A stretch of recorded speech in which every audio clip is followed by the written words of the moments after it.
Bonjour, ce premier tutoriel vidéo va vous permettre de vous initier à Excel. Lorsque vous démarrez ou lancez Excel, vous arrivez sur cette fenêtre. Nous allons commencer par créer un nouveau classeur.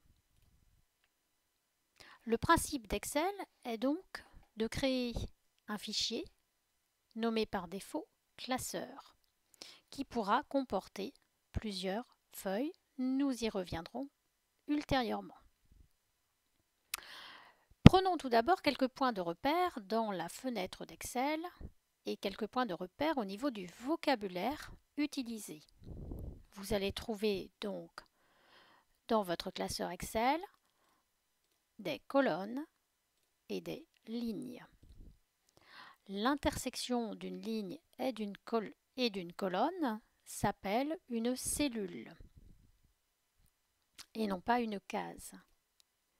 Lorsque vous cliquez dans une cellule, son adresse apparaît dans la zone de nom à gauche.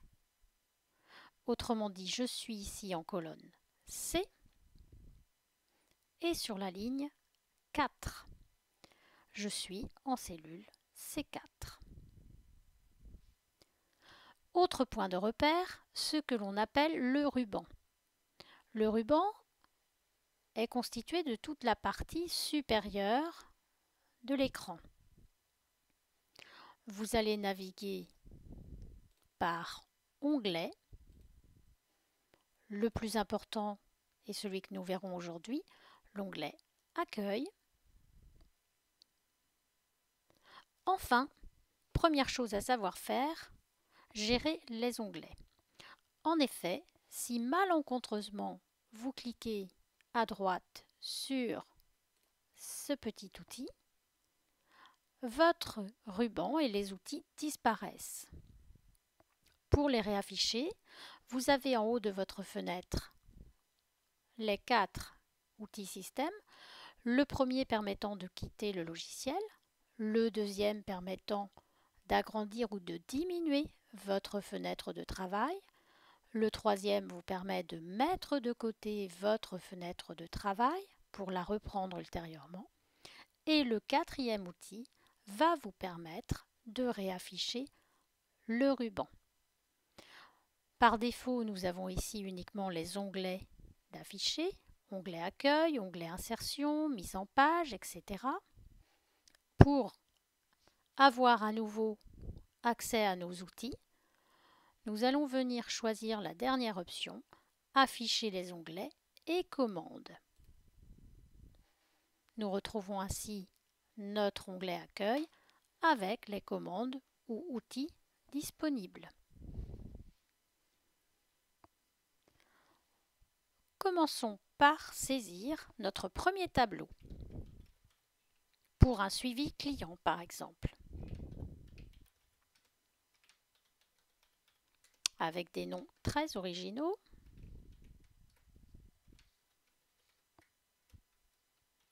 Sans oublier le fameux Durand. Nous allons créer une colonne chiffre d'affaires sans nous préoccuper de la manière dont le texte s'affiche, puis venir en dessous, rentrer les valeurs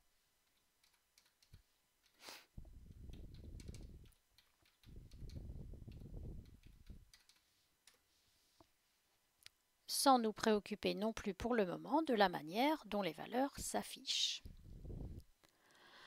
Si je souhaite insérer une colonne entre la colonne A et la colonne B, je sélectionne la colonne B, non pas en sélectionnant les cellules, mais bien en cliquant sur la lettre B de la colonne.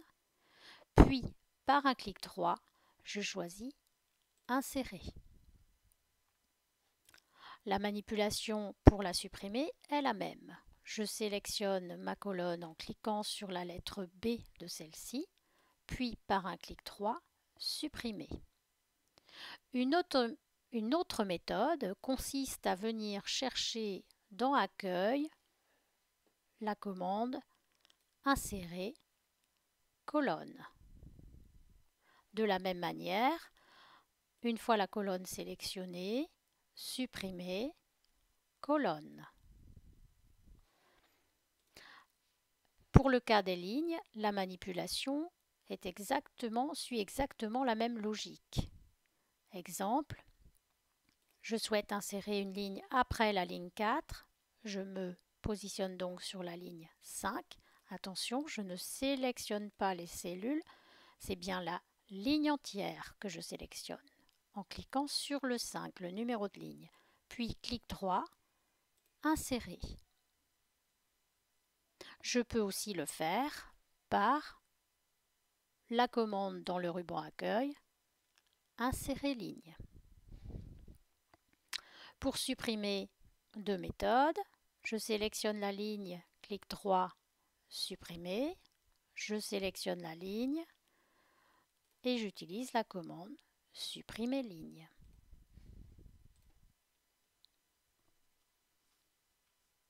Nous allons venir insérer une ligne au-dessus de la ligne numéro 1 afin d'y saisir notre titre de tableau. Suivi mensuel client. Bien. Nous allons maintenant apprendre à mettre en forme un minimum notre tableau.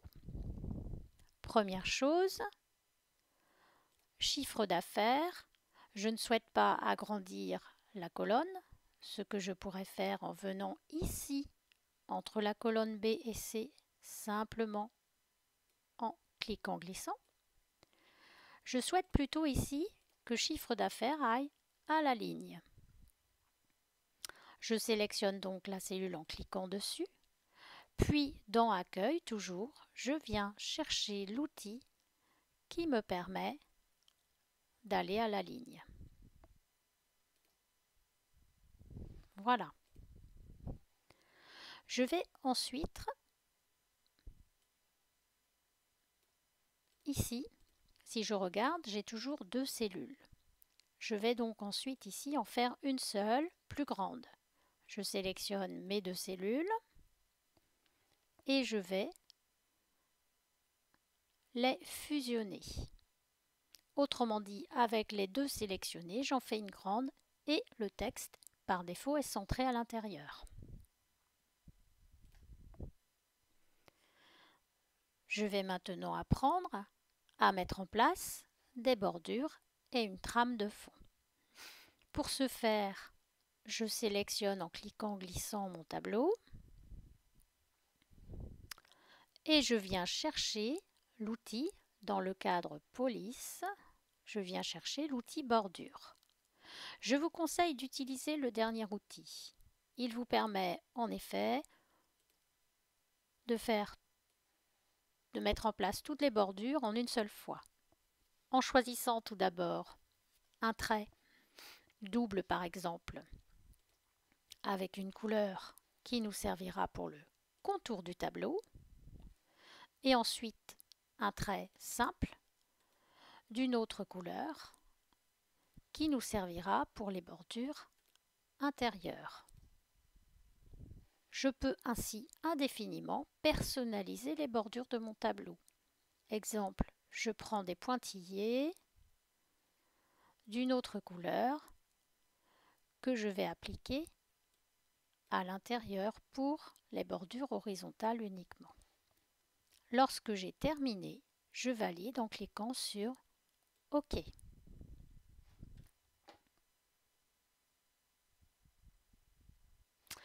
Maintenant, si je désire ici appliquer mon contour double trait, il me suffit d'utiliser la touche de fonction F4 de mon clavier qui permet en fait à Excel de répéter la dernière action faite, autrement dit la mise en place de mes bordures, sur une autre partie de mon tableau. Si je souhaite maintenant une trame de fond, je sélectionne les cellules qui m'intéressent et je viens choisir ici, avec la commande qui ressemble à un petit pot de peinture, une couleur de fond.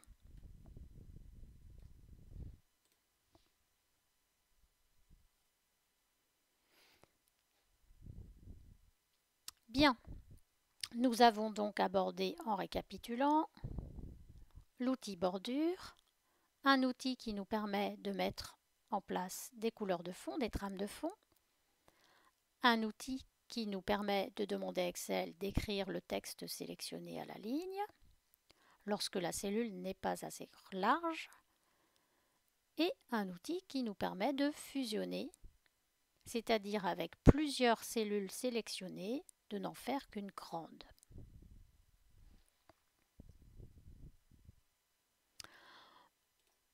Reste ici la mise en forme du texte. Comme dans un traitement de texte, nous allons ici sélectionner les cellules qui nous intéressent et demander à Excel de mettre le texte en gras, en italique ou en souligné. Nous pouvons aussi demander à Excel d'y centrer le texte horizontalement entre gauche et droite, mais aussi verticalement entre le haut et le bas de la cellule.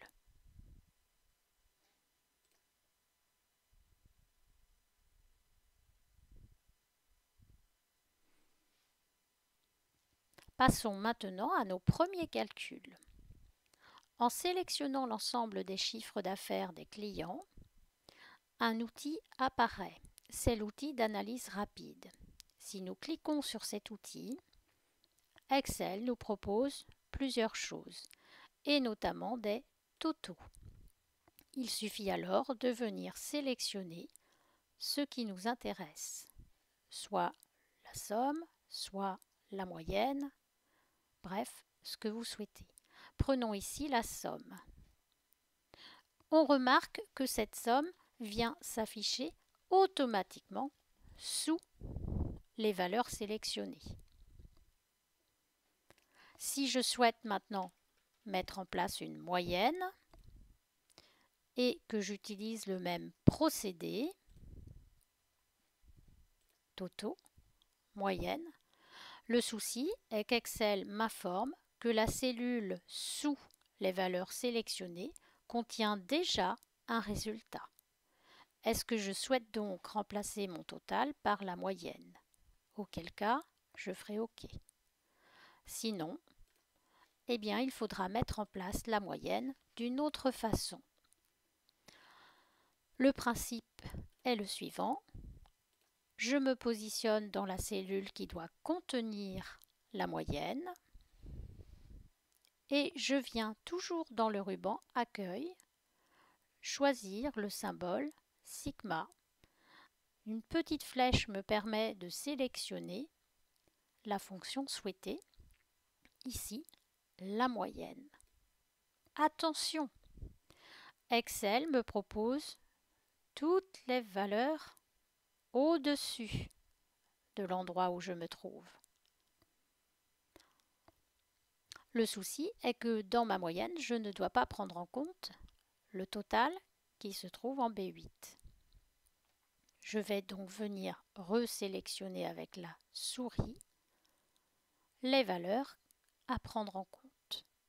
Je valide ensuite soit par la touche Entrée de mon clavier, soit par la commande Entrée.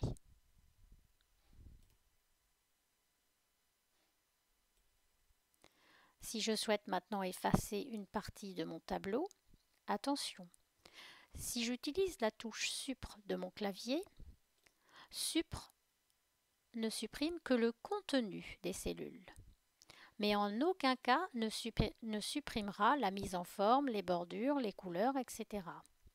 Si vous souhaitez tout supprimer, après avoir sélectionné les cellules à supprimer, toujours dans l'onglet Accueil, venez sur